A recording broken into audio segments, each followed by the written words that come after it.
Mas o povo carioca, o povo fluminense, tem que escolher melhor seus candidatos, porque e ser protagonista da sua história, né? Ser o responsável pelos próprios desígnios, seu próprio rumo, e caminhar comunitariamente, né? Se existe alguma transformação, essa transformação vai dar de maneira comunitária, essencialmente comunitária, e não por uma outra pessoa iluminada. O episódio de encerramento da temporada O Levante da Rocinha nas Jornadas de Junho é com o historiador Roberto Lucena, que faz uma análise sobre o quanto custou para o Brasil as manifestações pelos 20 centavos. A entrevista com Roberto é um convite para refletir sobre os desdobramentos da onda de protesto que tomou o país em 2013, considerando os acontecimentos políticos que sucederam àquela insurreição popular. Ao fazer uma leitura sobre a sua militância comunitária, o historiador também enfatiza a importância do movimento Rocinha Sem Fronteiras, como espaço de debate para questões essenciais à comunidade. Eu sou Kleber Araújo, jornalista e apresentador da minissérie O Levante da Rocinha nas Jornadas de Junho. Fique à vontade, pois o barraco é todo seu.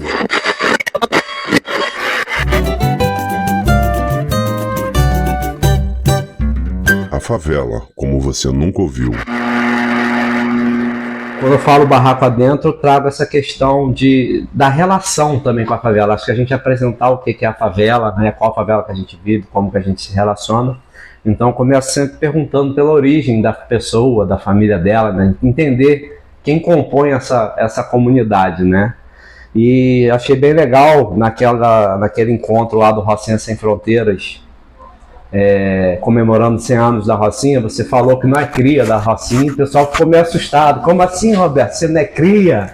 Eu queria que você falasse um pouco então da sua origem, né, de onde que você vem, até a gente chegar a como que você vem conhecer a Rocinha e essa coisa toda. Foi engraçado assim esse episódio que você falou, nos 100 anos de Rocinha, 30 anos de bairro, que o Rocinha Sem Fronteiras promoveu, junto com os outros grupos, é claro, que compõem o Rocinha Sem Fronteiras, promoveu na paróquia Nossa Senhora da Boa Viagem, porque quando eu me apresentei e disse que eu não era cria da favela, houve assim um certo espanto de pessoas. Um susto, né? Coletivo. Coletivo?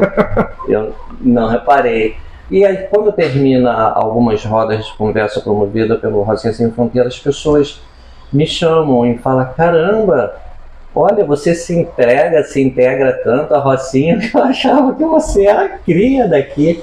Porque você é muito dedicado, você é muito envolvido, e agora eu fiquei surpresa, achava que você era cria. Não sou. Minha filha é cria, nasceu aqui, é criada aqui, e foi criada aqui, mas eu não. Eu sou da Baixada Fluminense, eu nasci na capital, no Hospital Marechal Hermes, aí morava na Baixada, em Nova Iguaçu, parece. Nova Iguaçu, mas depois Nova Iguaçu foi sendo desmembrada por alguns. Os distritos foram se tornando municípios. Por causa de Mesquita, em 2000 era um distrito de Nova Iguaçu.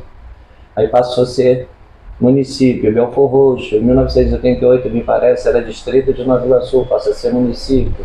Então eu, de Marechal Hermes, portanto capital, vou ser criado em Nova Iguaçu, depois Mesquita, portanto Baixada Fluminense. O meu pai, alagoano, nordestino, a minha mãe paraense, nortista, né? Minha mãe, uma mulher preta, de cabelos lisinhos, da região norte. Ela dizia ser oriunda de uma população indígena. Eu infelizmente não tenho mais nenhum relato assim por escrito para poder fazer uma pesquisa. E o meu pai branco, de cabelo crespo. Eu acho que tem uma influência aí também dos europeus. Meu pai muito branco, olhos claros, cabelo crespo. Minha mãe preta, de cabelos lisos. Eu faço questão de falar um pouco dessa história, dessa característica, porque eu, da minha família, sou o único que me intitulo como negro. Os meus irmãos, os meus parentes não fazem essa leitura.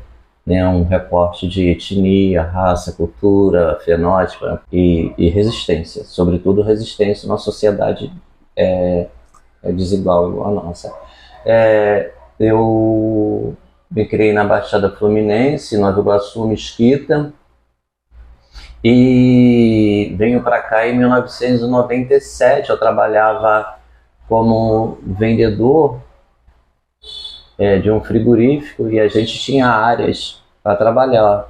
E eu vim trabalhar aqui na favela da Rocinha porque era pouco explorada na década de 90, final da década de 90, do ponto de vista assim, de fornecimentos, de trabalhar com carnes, com açougue, com bares e restaurantes, e pensões, botecos. Então eu vim trabalhar, mas sempre muito ligado, desde 16 anos de idade, portanto, em 1982, na luta política. Nessa época, na década de 80, fim da ditadura militar e início da reabertura democrática brasileira, eu com 16 anos fiz campanha, inclusive eu tive com ela ontem, uma coincidência, para a companheira Fátima Souza. Em 1982 eu tinha 16 anos de idade e ela era do PT. Então essa minha verve política, lutadora, combativa, tento ser agregador, eu coloco sempre a essência da luta na comunidade e no sentido plural, e aposto na diversidade. E em 1982 eu já estava na luta política, com 16 anos de idade. Eu comecei a fazer uma militância chamada na Ala Vermelha. Ala Vermelha é um grupo de companheiros e companheiras que se descolam do PCdoB, fazendo uma crítica política stalinista. Então eles se descolam do PCdoB e pedem filiação ao PT, que é um partido plural, portanto cheio de grupos internos. A Ala Vermelha faz autocrítica de stalinismo, entram no PT, mas eu não era engajado ainda. Eu tinha 16 anos de idade, eu faço campanha para essa candidata da Ala Vermelha, que é a professora Fátima Souza, e o deputado federal foi o Sidão, lá da Zona Oeste, que é professor universitário e tal. Nesse ano, 1982, o Brizola, ele chega em na década de 80, do exílio. Então ele se candidata ao governo do estado, ele é o último colocado, não tinha sequer 1% nas pesquisas. Ele sai do traço, sai do zero e se elege com um discurso de enfrentamento à ditadura militar e à crueldade de mais de 20 anos de ditadura militar brasileira. Então eu tô apesar de ser adolescente, eu tô nesse bolo, eu tô nessa indignação. E veio em 1997 trabalhar na Rocinha e caso com uma moça aqui na Rocinha, da Rua 2, e em 2000 a minha filha nasce. Mas a partir de 1997 eu venho morar na Rocinha e busco engajamento político. Eu pego essa bagagem que eu tenho de vivência, de militância política e tento articular pessoas que eu tenho uma semelhança, um alinhamento político, ideológico, para fundar um núcleo do partido que eu era afiliado, que era o Partido dos Trabalhadores, o PT. E foi nesse percurso que eu encontro o companheiro, que é meu companheiro até hoje de luta, que é o companheiro José Martins de Oliveira, mais conhecido como Martins. Uhum. Acho interessante você falar que veio comercialmente para a Rocinha, né? Porque assim, te conhecendo ali, eu imaginei que você tinha vindo por luta, né? Conhecendo sua trajetória aqui no Rocinha Sem Fronteira, seu engajamento político e tudo mais. A gente meio que faz um desenho, um traçado na nossa cabeça sem perguntar para a pessoa, sim, né? Sim. Então eu imaginava que era por luta. E qual a sua primeira impressão ao chegar? A vir morar na Rocinha, uma coisa é visitar, né? Outra coisa é morar, né? Qual a impressão da comunidade? Como que você enxergou essa comunidade? E aí eu falo tanto de aspecto comunitário, de relações, mas também de aspecto físico também, né? Porque a gente enfrenta algumas questões, tem algumas questões a serem solucionadas, tem outras que a comunidade mesmo, no sentido comunitário, dá solução, né? Como é que tu enxerga essa comunidade quando você vem morar aqui, que é totalmente diferente, apesar de ser empobrecida também, mas é totalmente diferente da Baixada. Na Baixada, o contraste, porque a Baixada é uma periferia, eu diria que é uma favela, e as pessoas não se concebem como favelados, faveladas, mas é um grande manancial de mão de obra quase... Não é escrava, mas assim, é muito precarizada. O trabalhador lá é humilhado, a trabalhadora é explorada, como qualquer trabalhador do mundo. Mas do ponto de vista tem um sossego, assim, tem menos gente, menos concentração de pessoas por metro quadrado. Então, quando eu chego na Rocinha, tem esse contraste. São milhares de pessoas indo e vindo, e uma cidade, apesar de ser bairro, com uma dinâmica notívaga.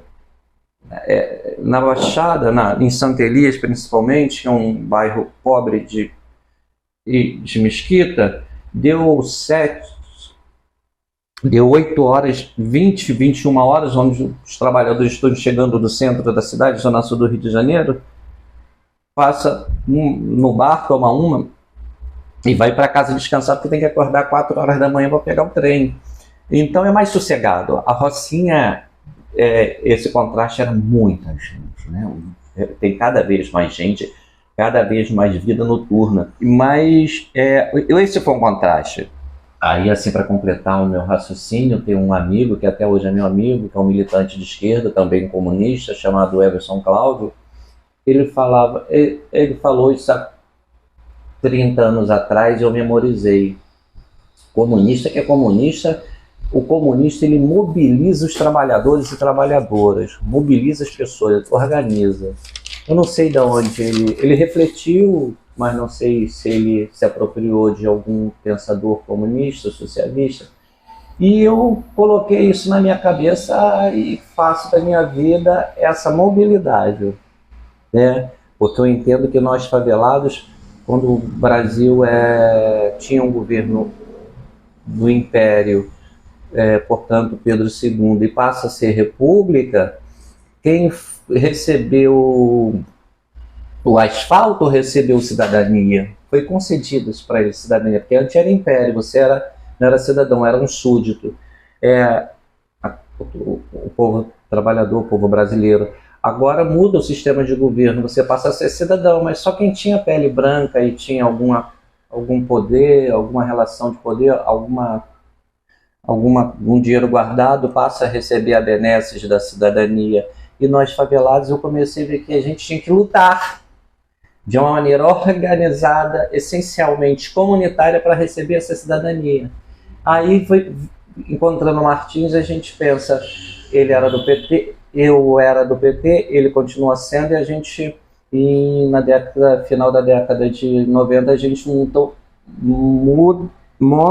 formaliza o núcleo do PT na Rocinha. Esse núcleo do PT da Rocinha, eu já não tinha mais um alinhamento político com o PT, mas mesmo assim a gente vai até 2000, 2004, 2005 eu saí do PT.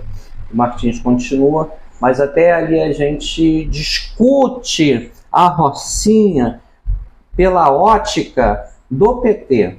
O que o PT, o Partido dos Trabalhadores, podia influenciar na favela, né? Discutir saúde, educação, segurança, transporte, cidadania. Só que eu já não acreditava mais no projeto do PT. Então, eu levava esse debate, nós levávamos esse debate interno para o PT digerir, discutir, e o PT, do meu ponto de vista, já não dava mais atenção às bases. Aí eu saio do PT, o Martins pede para eu ficar nas reuniões do núcleo do PT, eu falei assim, mas se eu sair do PT Se a gente discute o núcleo do PT e as propostas do núcleo a gente vai levar no PT, eu não estou mais no PT, eu não acredito mais no projeto do PT. Aí ele falou, poxa, aí a gente... aí tinha um grupo de incipientes, de jovens ligados à Igreja Católica que começaram a se reunir na paróquia Nossa Senhora da Boa Viagem, aqui na Rocinha, que estavam fazendo trabalho sociais. Assim. Deixa eu só fazer uma pontuação aqui, que você já está indo para a próxima pergunta que eu ia fazer sobre o Rocinha Sem Fronteiras. Não tem como a gente falar da jornada de junho, né, a participação, toda essa pauta colocada. Mas eu quero pontuar uma coisa, acho legal que você fala, você sempre pontua com questões históricas, né? Você é formado em História, né? Sim. Você, quando veio para a Rocinha, você já era formado, estava estudando? O PT era uma escola para mim e era uma vida onde a gente dançava, a gente namorava, a gente tinha cinema, a gente tinha teatro, a gente viajava, a gente lia texto, a gente debatia. Então, de 16 anos até 35, eu estava muito... eu passei minha vida toda no PT, então minha formação eu devo muito a essa diversidade. Quando o PT me decepciona, quando começa a ser um partido da ordem, do sim senhor, de abaixar a cabeça para uma elite econômica, e não citar mais nos seus textos, no seu debate, um projeto socialista, eu saio com a minha corrente chamada APS, Ação Popular Socialista, a gente funda o PSOL. O PSOL é fundado em 2004, eu entro no PSOL em 2005, um ano depois. Então a minha formação foi no PT, mas essa frustração enorme, eu tento tirar do frigorífico alguns projetos de ordem pessoais, que foi querer aprender a tocar violão, aprender a nadar e voltar a estudar. Eu tinha 40 anos, aí eu comecei a tocar violão com o seu Osvaldo, uma figura popular ligada à Igreja Católica, a Senhora do Boa Viagem, a paróquia Nossa Senhora do Boa Viagem, aqui na Rocinha. Eu fiquei 2 anos e aprendi uma música do Vinícius Moraes. Aí eu vi que a minha cabeça estava muito voltada ainda para a política, movimentos sociais, e eu interrompi esse desejo de aprender a tocar violão e vou fazer natação no Moarama, aqui na favela, na borda, na margem da favela, depois do 99, aprendo a nadar ali. Eu comecei, na verdade, eu fiquei assim meio solto, né? Eu falei, pô, tem que colocar algo mais, pensar um pouco em mim. Aí eu falei, poxa, mas eu estou muito enferrujado, como é que eu vou entrar na faculdade? Eu tenho que fazer um pré-vestibular. Eu adiei por 2 vezes, aí eu entro na faculdade em 2007, 2006, eu entro no pré-vestibular do Colégio Teresiano. Eu optei pelo pré-vestibular da Escola Parque, não consegui, e depois eu consegui uma vaga, através do sorteio, no Colégio Teresiano, que é um CAPES da PUC. E esse colégio teresiano, pré-vestibular, tinha um caráter de pegar pessoas que estavam muito tempo fora da escola. E o pré-vestibular tinha uma duração de 2 anos. Eu trabalhava como vendedor e à noite eu ia estudar nesse pré-vestibular comunitário. Eu sabia alguma coisa de história, eu sabia pouquíssima coisa de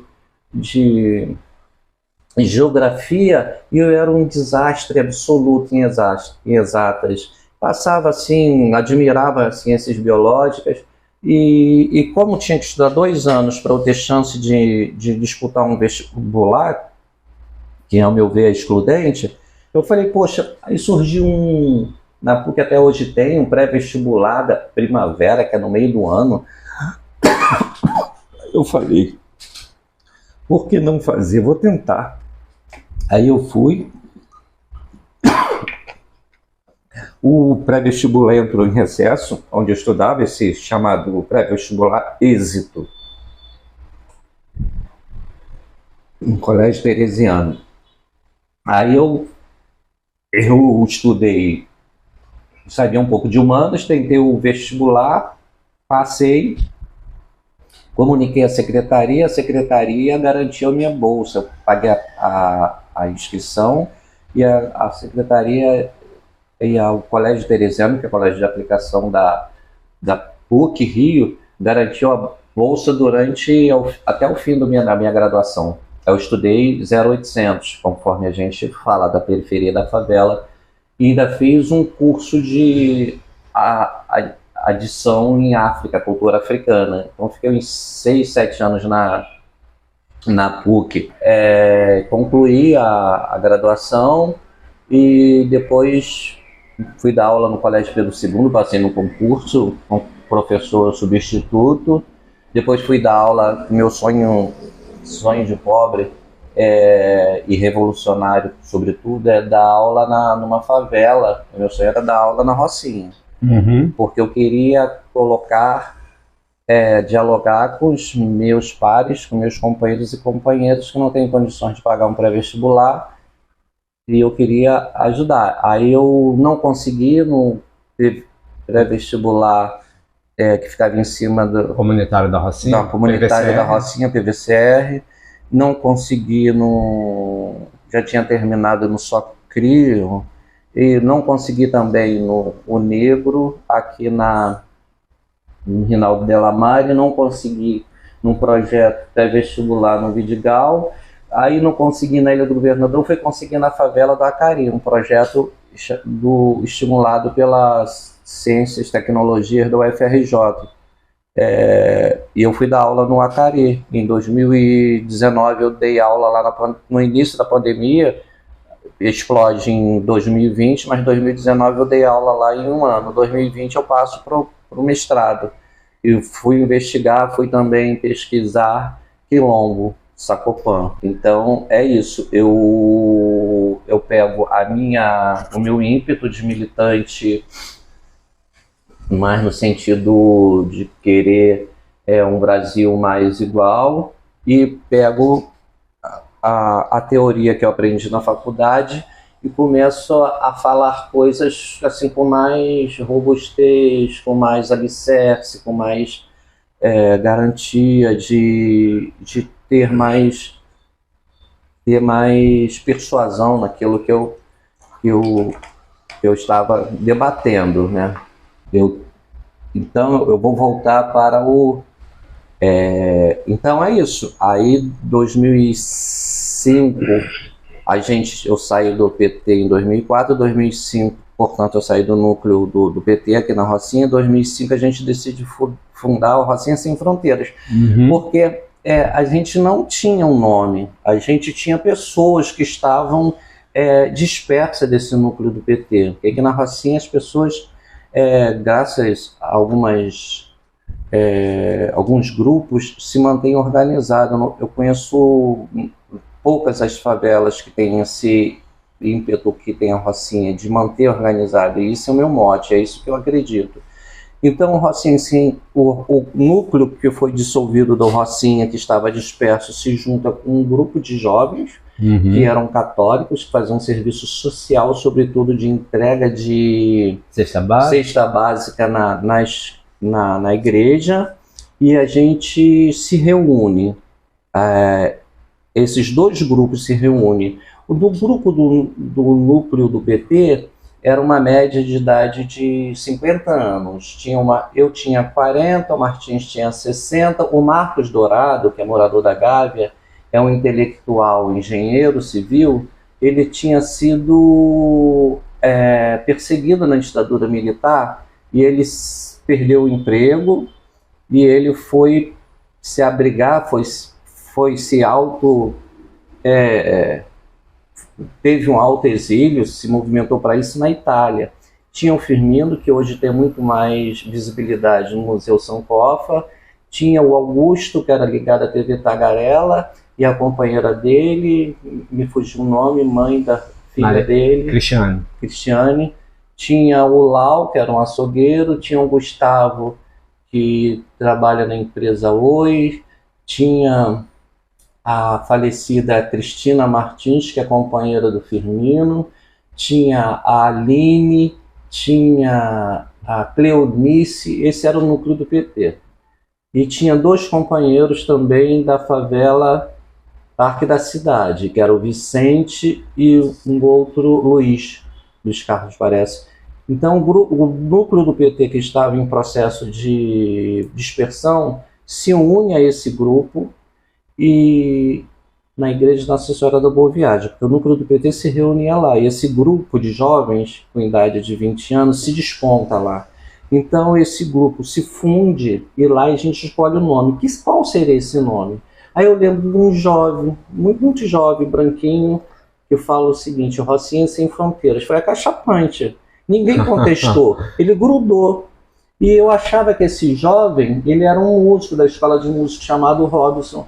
Mas eu esbarrei e topei com o Robson 2 vezes na favela, aqui na Rocinha, perguntei isso para ele, ele falou: não, sou eu, Roberto, conheço até o Guilherme, sou amigo do Guilherme, mas Guilherme, filho do Martins, mas eu não fui eu. Falei: caramba, é muito parecido contigo. E na concepção do Martins, era um jovem negro rechonchudo. O Martins teimava, falava assim: não é branco e esguio, quem deu o nome era um negro rechonchudo que propôs. Aí até que a Simone, que também é uma das fundadoras do Rocinha Sem Fronteiras, falou assim: não, a descrição bate com a do Roberto. Foi um engenheiro, um jovem engenheiro, de fato ele era branco, magro. Eu falei: então é esse. Então, tá vendo como é que é a memória? Uhum. Então eu tinha uma percepção, o Martins tinha uma outra percepção. Então como é que a memória vai sendo trabalhada? Aí vem a Simone, que estava nesse dia da fundação, e fala: não, eu estava nesse dia. A descrição bate com a descrição do Roberto.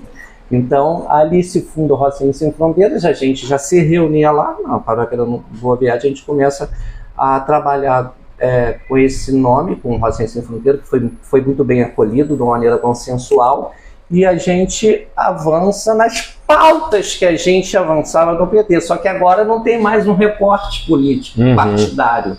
Agora sim, passa a ser plural, diverso. Não tem mais um alinhamento político partidário. Aí, Helena e Ronaldo, que eram do PDT, falecido, saudoso companheiro combativo Ronaldo, eles entram nessa fusão. E quem participava? Participava de um grupo chamado SOS, Ricardo, Martins, Helena, Ronaldo, Firmino, entre outros. Então, a criação do Rocinha Sem Fronteiras, no meu entendimento, ele não é apenas exclusivamente de um grupo de jovens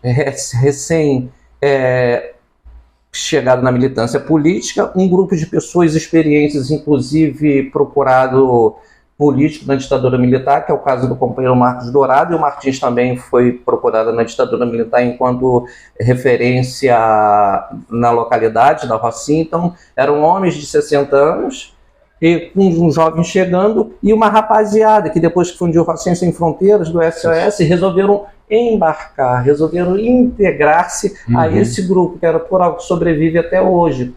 Só que a pauta que era exclusiva de partidária passa a ser uma pauta da favela.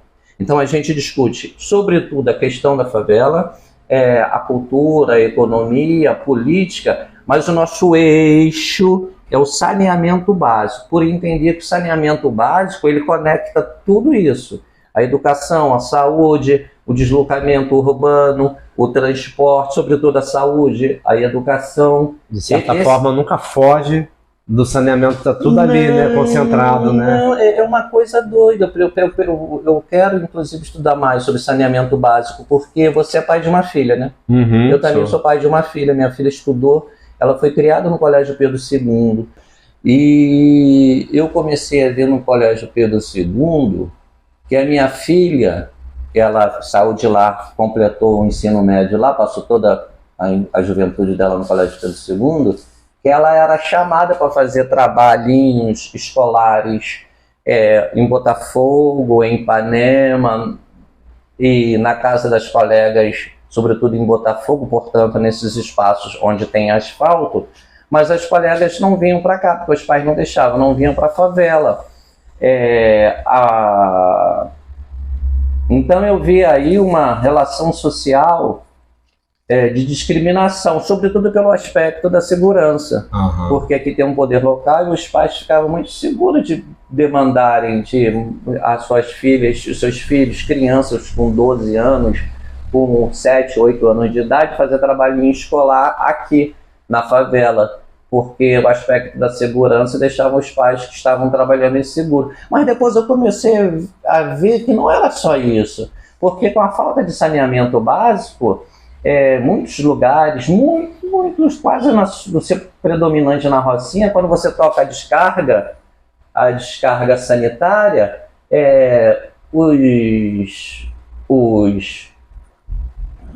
todos os excrementos, ele não pega um fluxo de esgoto, ele pega assim um derramamento, um espalhamento no quintal da sua casa, e isso inibe a filha e o filho do favelado a convidar os seus colegas para fazer um trabalho escolar, comer uma pizza, tomar um refrigerante, um suco, e falar depois de coisas sociais, coisas mais amenas, para sair ali do espaço do trabalho escolar depois que foi concluído. Então eu vejo que a Rocinha não é só a questão da segurança, é do saneamento básico. E esse debate, eu vejo que na Rocinha quase ninguém faz. Então, o saneamento básico implica no cotidiano da criança favelada e do favelado, que se acanha em convidar a sua coleguinha, porque depois sofrer bullying na escola, porque já tem um estigma de favelado, e fala assim: poxa, eu fui na casa do Roberto e lá, mãe, uma coisa doida, toca a descarga, o cocô sai na calçada, o cocô sai no quintal e fica cheio de mosca. E é tão bom também, acho que acredita assim, né? Minha filha estuda em colégio particular, é tão bom ir em lugar que é melhor do que o seu, tipo assim, acho que também tem essa coisa de contraste. Porque assim, claro que cria uma vergonha. Sua casa, de repente, é muito pequena, tem mofo, tem um monte de coisa, você vai na casa de uma amiguinha que tá tudo no seu devido lugar, pelo menos aparentemente, né? Os problemas familiares, a gente não sabe o que causa aquela pessoa, de repente, triste, infeliz, um monte de coisa, um monte de trauma, mas nossos traumas são estruturais. Isso! Nossos traumas são estruturais. Vamos avançar, Roberto, vamos avançar. Legal, você falou do Rocinha Sem Fronteiras, era uma das perguntas. Acho que já contextualiza, porque a pauta principal da Rocinha nas jornadas de junho é a pauta defendida pelo Rocinha Sem Fronteira, que é justamente o saneamento básico. A gente, para falar das jornadas de junho, a gente tem que falar de PAC Rocinha, que era no momento que aconteceu a jornada de junho, era a pauta do momento sendo debatida na Rocinha, mas a partir do Rocinha Sem Fronteiras. E ela vai parar nas jornadas, vai parar nas ruas durante essas jornadas, durante toda a mobilização, né? Então eu vou pedir para você contextualizar um pouco sobre essa luta, né, do Rocinha Sem Fronteira, todo essa contra-argumento, que o governo vinha com uma coisa muito pronta, e tinha que desconstruir aquilo e falar, não, a gente quer outra coisa, né? Então contextualizar sobre o PAC, né? E o que foi, né? Tipo assim, quais eram as reivindicações do momento? O que estava em pauta naquele momento? Ótima a sua pergunta, porque uma pergunta bem feita faz a gente refletir. As perguntas que você elaborou, são todas elas, sobretudo essa, estimulam a nossa reflexão. E colocar em jogo na nossa reflexão, na minha reflexão, a correlação de forças, não só na sociedade, mas na sociedade rociense, ou seja, dentro da favela também tem diferenças, tem disputas de espaços de poder e tem essas forças. Por falar em forças, o Rocinha Sem Fronteiras, eu considero hoje, é uma leitura pessoal, é um agente, é um ator político da favela. O Rocinha Sem Fronteiras hoje aglutina corações e mentes de vários setores da Rocinha que vêm discutir a política interna da Rocinha com o objetivo de trazer benefícios de ordem de lazer, de educação, de saúde, mas eu gostei do nome que você tocou, estrutural. O Rocinha Sem Fronteiras, no meu entendimento, ele tem que ousar. Ele não tem que ficar fazendo maquiagem, e por isso que a gente aposta, enquanto ator social, no saneamento básico, que é uma obra estrutural. Quando você tem no seu bairro quase 30, 25, 28 rios, eram rios transparentes, cristalinos, na década de 20, no início da década do século 20, em 1910, eles eram cristalinos, que até hoje você pode beber água na fonte do Laboriot, isso no século 21, e hoje esses 28 rios são enxertados, eles são criadouros, eles são mananciais de ratos, ratazanas, de vários tipos de vetores, de mosquitos, todos esses rios que podiam ser drenados, por exemplo, na obra de saneamento básico, eles podiam ser fechados, eles poderiam colocar talvegues, e são centenas e centenas de pessoas que vivem em cima desse rio, eles podiam ser deslocados para outro lugar da favela, remanejado por tantos, ou então até mesmo ter a sua casa vendida ou receber um benefício do poder público, da prefeitura, do estado, do governo federal, de poder buscar uma outra moradia e viver com dignidade. Por isso o saneamento básico. Eu falei das relações sociais, estou falando agora da saúde. Olha só como é que é coisa interessante.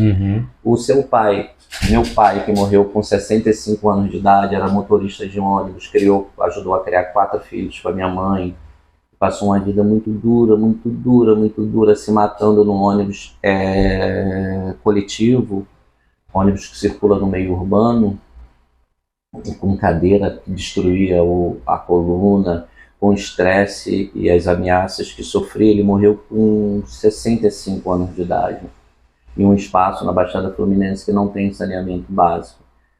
Então, essa relação de poder, relação de trabalho, de ser explorado, meu pai podia morrer com 93 anos de idade, com 95 anos de idade. Você sabe que curti 30 anos do meu pai? Minha mãe morreu com 68, você sabe o que é poder curtir 30 anos a mais a minha mãe? Ela poderia conhecer a minha neta, ela poderia conhecer, óbvio, a filha ou o filho da minha filha, ela poderia conhecer, antes de morrer, a cidade natal dela.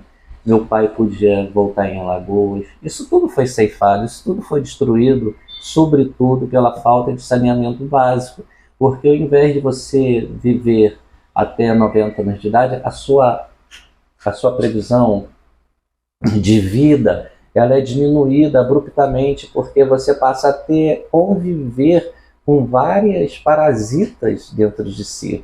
Então, ao invés de você chegar a 90 anos de idade, de 10 pessoas, 2 chegam, uma pessoa chega a 90 anos de idade. Os demais morrem por 65, com problema no fígado, com problema no estômago.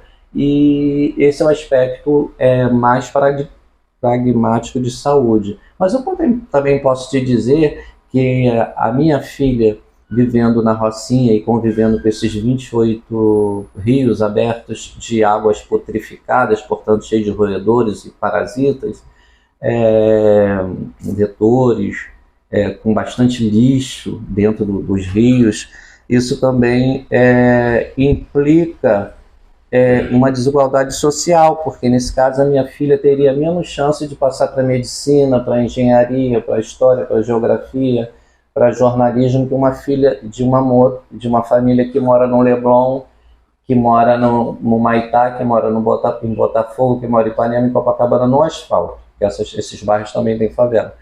Porque essas pessoas elas vão procurar uma FRJ, porque sabe que a qualidade da FRJ é de excelência, então tira uma vaga do pobre e da favelada, do favelado. Vão estudar na UERJ, né? Eles ficam o dia surfando, estudando num pré-vestibular PH de alta qualidade, e enquanto nossos filhos que convivem na favela com uma coleta irregular de lixo sem saneamento básico, não tem uma concentração no que o professor fala.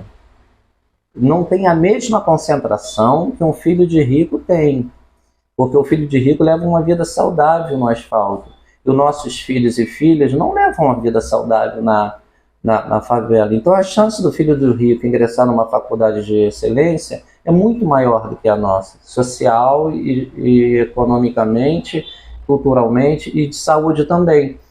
Você pode descer do Laboriô, eu te faço um convite, inclusive, eu gostaria de materializar isso, Kleber.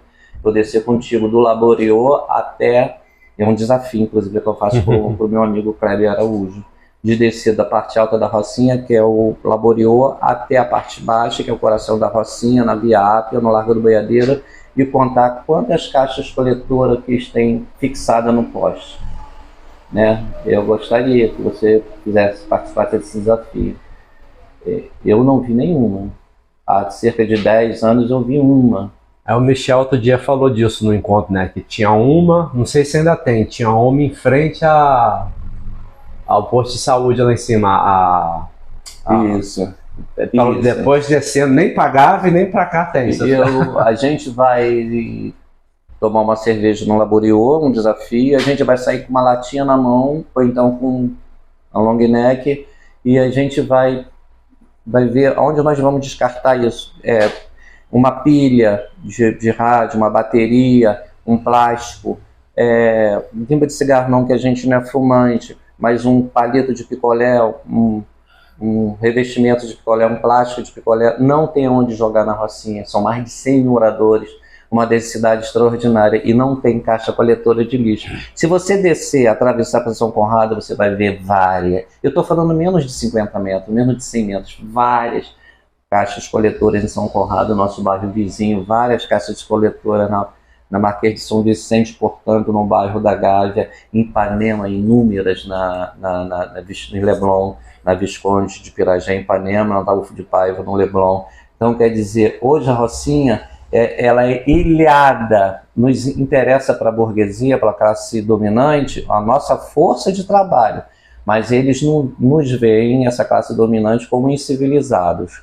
Então, eles não querem saneamento básico. E saneamento básico é o básico, é coleta de lixo, drenagem dos rios, captação de água e distribuição, captação de água da chuva e esgotamento sanitário, é o básico que nós queremos. E a gente sofre essa retaliação, essa discriminação, porque a gente sofre com esse estigma de se favelado. Então a gente só vai conseguir o saneamento básico, apesar de ser muito complexo para a Rocinha, com o esforço de todos. Por isso que eu acredito que o Rocinha Sem Fronteira é um ator social que aglutina várias cabeças pensantes de dentro e fora da favela que buscam esse eixo de saneamento básico. Isso não é um sonho irrealizável, distante. Ele é possível de ser materializado. Eu acredito nisso. Independente das forças internas e das cabeças distintas na Rocinha, eu acredito que a gente pode trazer dignidade para todos na Rocinha. E essa obra é uma obra estrutural, que ela não vai alçar nenhum político que quer protagonismo. É uma resposta que a gente está dando para os nossos ancestrais que morreram não viram esse saneamento básico na Rocinha. E é isso que eu acredito, Kleber. E onde estava a tensão naquele momento? Porque tinha uma promessa, né? A gente tinha um plano diretor da Rocinha, né? Então teve várias discussões e tal. E vem o governo Sérgio Cabral, vai implementar já modificadas algumas dessas discussões, algumas dessas propostas. E depois falta, né? Tipo assim, ele não entrega tudo e fica uma tensão ali. Rocinha Sem Fronteiras, inclusive, entra na justiça, né? Então, como que era essa tensão, né?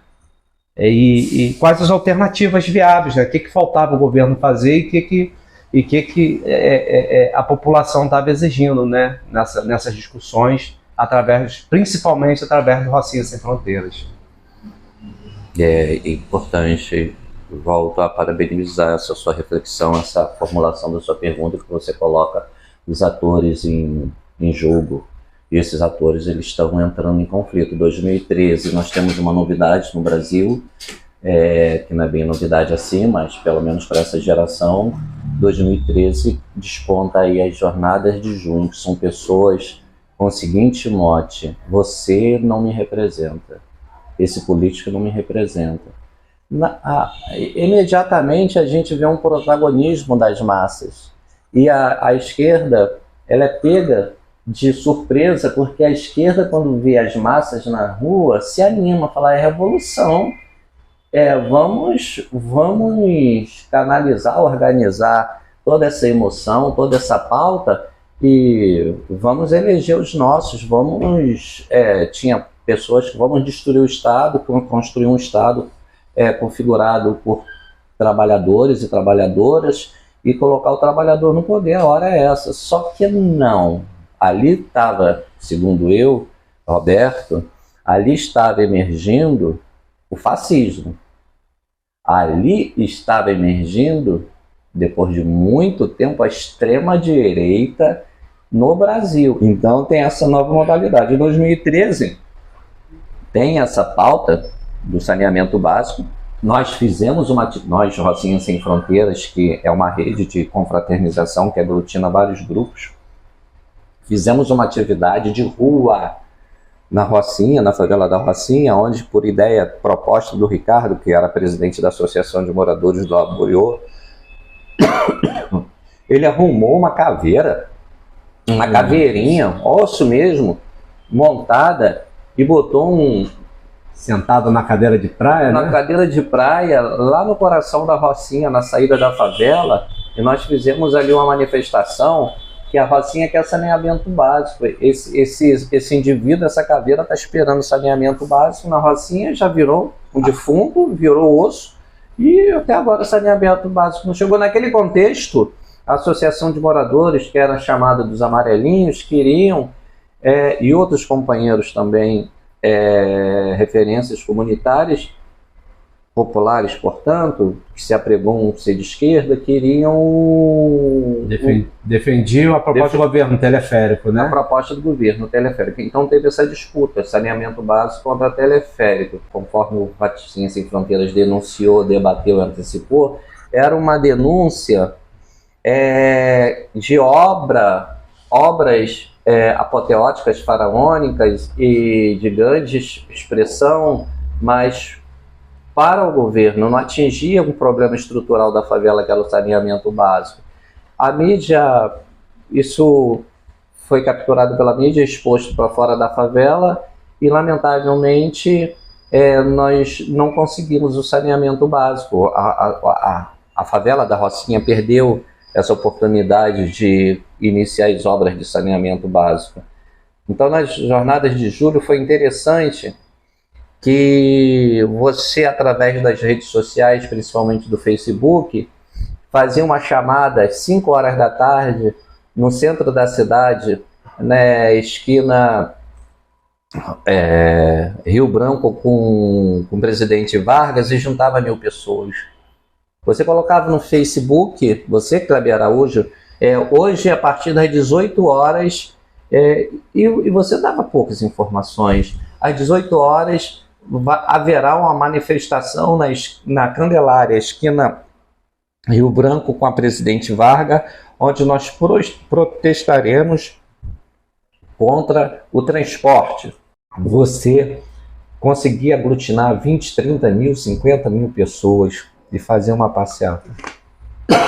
Mas aquilo ali, como eu já disse, estava emergindo, no meu entender, a extrema-direita organizada. Você vê que hoje o Brasil, depois de 8 anos de disputa, desde 2013 para cá, ele continua bipolar. Ele continua com uma esquerda enfraquecida e continua com uma extrema-direita forte. Você vê o PMDB, ele minguou, você vê o PSDB, minguou. Então hoje você tem duas representações políticas partidárias, uma de esquerda e outra de extrema-direita. Mas o que você vê de positivo nessa... para a Rocinha, ou também de negativo? Como você analisa as jornadas de junho para a Rocinha? A favela da Rocinha se sai muito bem nesse cenário, porque ela se organiza e vai até a casa do governador dizer que queríamos saneamento básico, queria plenitude na distribuição de água, que até então a SEDAI ainda era pública, depois foi privatizado por esse atual governo. E a Rocinha se sai muito bem como ator social nesse cenário. Fez um papel bonito, cumpriu um papel bonito como protagonista dos seus desígnios. protagonista como sujeito da sua história. Com essa reflexão, fechamos o ciclo sobre as jornadas de junho, na certeza de que o protagonismo comunitário nos proporcionará outras temporadas sobre a Rocinha. Queremos agradecer a presença de todos e dizer que sejam sempre muito bem-vindos.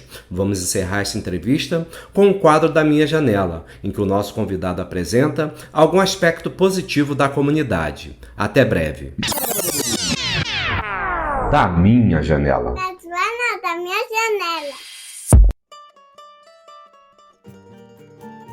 Eu acho que são os vizinhos. Eu acho que a localidade conhecida como Laboriô retrata melhor esse espírito nordestino de solidariedade e confraternização.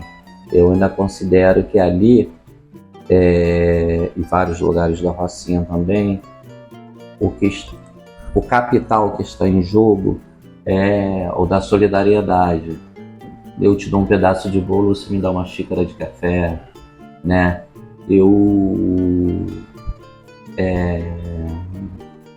Vamos fazer uma mobilização para a gente conseguir uma cesta básica para aquela família que está desempregada. Vamos buscar um SUS melhor, mais amplo, mais acolhedor. Então eu acho que a Rocinha tem essa perspectiva, quando você olha pela janela, é possível fazer isso, é possível você criar uma sociedade com esse desafio de inclusão social.